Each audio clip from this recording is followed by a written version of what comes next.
Hello guys, ఈరోజు preparation వచ్చేసి చింతొక్కు చట్నీ. చింతొక్కు చట్నీకి కావాల్సిన పదార్థాలు చూసేద్దామా. చింతొక్కు తర్వాత శనగిత్తనాలు, పచ్చిమిరపకాయలు, తెల్లబాయలు, కొత్తిమీర,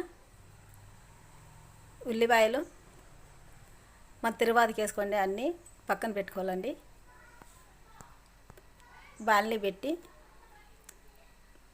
బాగా అవన్నీ వేయించుకున్న తర్వాత పక్కకు పెట్టుకోవాలండి. అవి పక్కన తర్వాత అవన్నీ బాగా పొట్టు తీసి బాల్ని పెట్టుకొని పచ్చిమిరపకాయలు వేసి బాగా వేయించుకోవాలండి. బాగా ఎర్రపడిన తర్వాత ఉసురు నూనె అండి, బాగా ఎర్రగా వేయాలి కదండి, అవి వేసి పక్కన పెట్టుకోవాలండి ప్లేట్లో.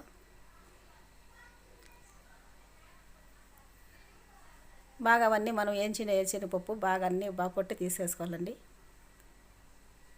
పొట్టు తీసేసిన తర్వాత మిక్సీకి వేసుకొని ఆడించుకోవాలండి. ఆడించుకున్న తర్వాత పచ్చిమిరపకాయలు,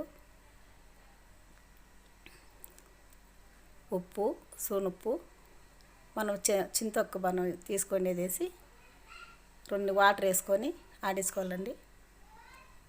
ఆడించిన తర్వాత కొత్తిమీర, తెల్లవాయలు కొంచెం ఎద్దుగా నీళ్ళు పోసుకొని ఆడించుకోవాలండి. ఆడించుకున్న తర్వాత అది కొంచెం బాగా ఫ్రెష్ అయిందా లేదా అని చూసుకోవాలండి. సరిపోయిందండి. గిన్నెలో వేసుకొని బాగా కొంచెం కలుపుకొని నీళ్ళు వేసుకొని గట్టిగా ఉంటే కొన్ని నీళ్ళు వేసుకొని ఉల్లిపాయల ముక్కలు వేసుకొని బాగా తిప్పుకోవాలండి.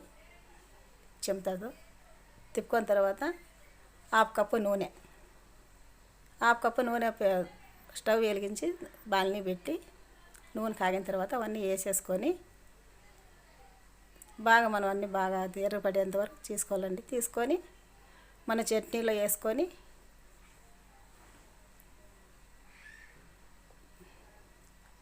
చట్నీ రెడీ. మా ఛానల్ చూసేవాళ్ళు లైక్, షేర్, సబ్స్క్రైబ్ చేసుకోండి.